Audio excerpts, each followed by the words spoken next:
జై శ్రీరామ్. నమస్కారం అండి. 2025 నవంబర్ మాసంలో ధనస్సు రాశి వాళ్ళ మాస ఫలితాంశాలు ఎలా ఉన్నాయో తెలుసుకుంటూ వెళ్దాం. ఈ ఒక మాసంలో అంటే 2025 నవంబర్ మాసంలో ఏ గ్రహాలు ఏ రాశులలో సంచారం చేస్తున్నారు అని సూచించే జాతక చక్రము, ఇలానే మనం పుట్టినప్పుడు కూడా ఏ గ్రహాలు ఎక్కడెక్కడ ఉన్నారు, ఏ నక్షత్రాల మీద ఉన్నప్పుడు మనం పుట్టాము, ఎన్ని అష్టకర్గ బిందులు ఇచ్చారు, ఇవన్నీ కూడా మనము తెలుసుకోవచ్చు. నేను మీ ఆచార్య మహేష్ అండి. చూడండి, ఈ ఒక నవంబర్ మాసంలో 2025 నవంబర్ మాసంలో చూడండి, శని ఆల్రెడీ మనకి మీనరాశిలో సంచారం చేస్తున్నారు, వక్రించారు. అయితే నవంబర్ 28వ తేదీ తర్వాత ఆయన వక్రత్యాగం చేస్తున్నారు.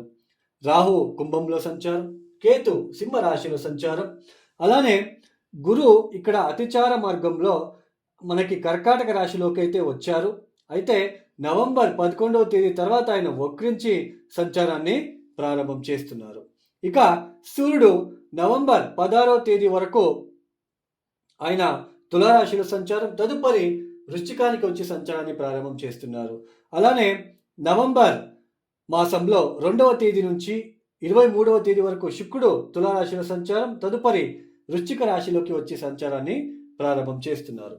కుజుడు మనకి 12వ స్థానంలో సంచారం చేస్తున్నారు. మీ రాశి నుంచి 12వ స్థానం అంటే వృశ్చిక రాశిలో ఈ మాసమంతా సంచారము. బుధుడు కూడా 12వ స్థానంలోనే సంచారము. అయితే నవంబర్ మాసంలో నవంబర్ 10వ తేదీ నుంచి 28వ తేదీ వరకు ఆయన వక్రించబోతున్నారు. ఈ ఒక గ్రహ సంచార రీత్యా ఈ ఒక ముఖ్యంగా ధనుస్సు రాశి వాళ్ళకి చూడండి, మీ ఒక రాశ్యాధిపతి, ధనుస్సు రాశికి అధిపతి అయిన రాశ్యాధిపతి 8వ స్థానంలో ఉండడము, అందులోన నవంబర్ 11వ తేదీ తర్వాత ఆయన వక్రించబోతున్నారు. ఇది కొంచెం ఇబ్బందిగా ఉంటుంది. 4వ స్థానంలో శని ఒక సంచారము, అందులోన వక్రించారు.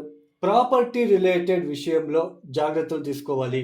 అంటే నవంబర్ 11వ తేదీ వరకు అయితే కొంచెం పర్లేదు, బాగానే ఉంటుంది.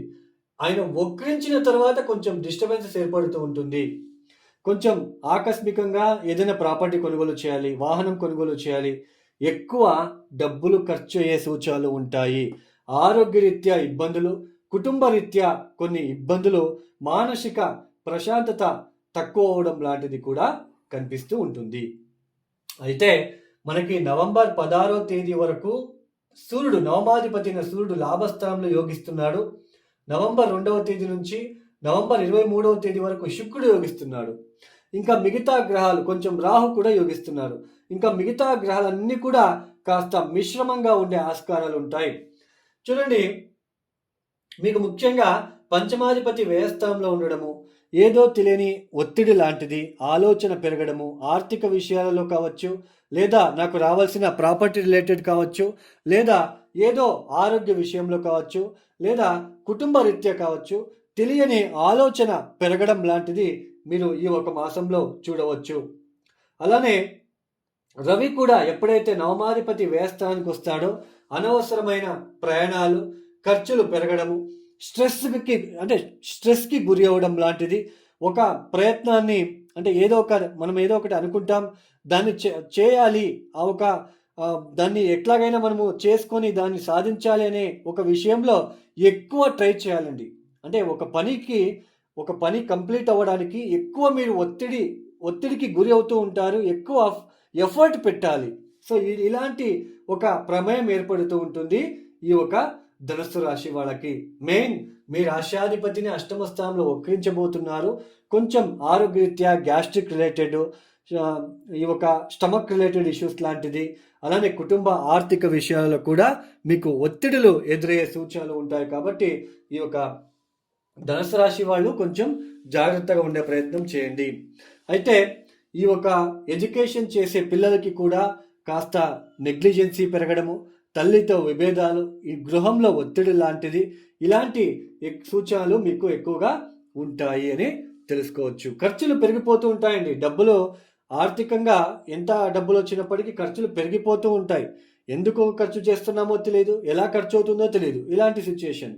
పంచమాధిపతి కూడా వ్యయస్థానంలో ఉండడం, సంతానం రీత్యా ఖర్చులు, అలానే ఈ ఒక ఆలోచన ఎక్కువ టెన్షన్కి గురి అవ్వడము, ఇట్లాంటివని మీరు ఫేస్ చేయాల్సిన ప్రమేయం ఈ ఒక మాసంలో ఏర్పడడానికి ఆస్కారాలు ఉంటాయి.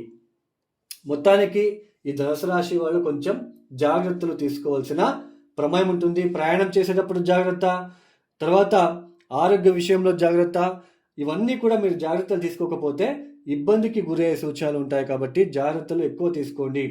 చతుర్థ స్థానంలో శని వచ్చాడు, అర్ధాష్టమ శని. ఇక్కడ అష్టకొరక బిందులు ఎన్ని ఇచ్చాడో చూసుకోవాలి. 0, 1, 2 గనక ఇచ్చి ఉంటే ఇబ్బందులు తప్పవు. అదే 4, 5, 6 గనక ఉంటే అంత పెద్దగా ఇబ్బందులు రావు అని అర్థం. ఇక్కడ ఇప్పుడు చూడండి, అష్టమ స్థానంలోకి వచ్చాడు గురు. ఇక్కడ కనుక 0, 1, 2 గనక ఇచ్చి ఉంటే ఆరోగ్యరీత్యా చాలా ఇబ్బందులు ఎదుర్కోవాలి.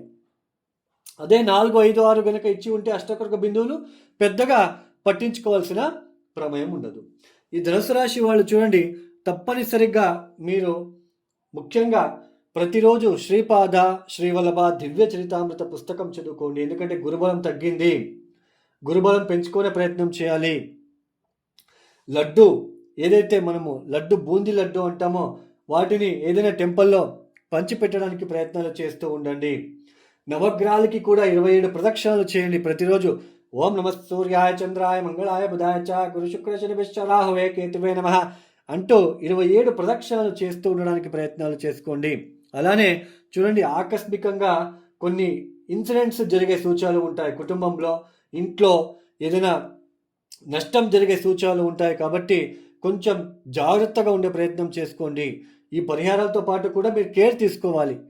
సో అలానే మీరు ముఖ్యంగా చేసుకోవాల్సిన ఒక పరిహారం ఏంటి అంటే, ఈ ధనుసు రాశి వాళ్ళు ప్రతినిత్యం సుబ్రహ్మణ్య స్తోత్రం, ఓం మహాసేనాయ విద్మహే శిఖిదుజాయ ధీమహి తన్నో సుబ్రహ్మణ్య ప్రచోదయాత్, ఓం మహాసేనాయ విద్మహే శిఖిదుజాయ ధీమహి తన్నో సుబ్రహ్మణ్య ప్రచోదయాత్, ఈ మంత్రం కూడా చదువుకుంటూ ఉండడానికి ప్రయత్నం చేయండి. అలానే ఎవరికైనా ఆస్ట్రాలజీ కన్సల్టేషన్ కావాలనుకుంటే డిస్ప్లే అవుతున్న నంబర్కి నేరుగా కాల్ చేయండి. ఇక వీడియోని నేను క్లోజ్ చేస్తున్నాను. సర్వే జనం సుఖినో భవంతు. ధన్యవాదములు. జై శ్రీరామ్.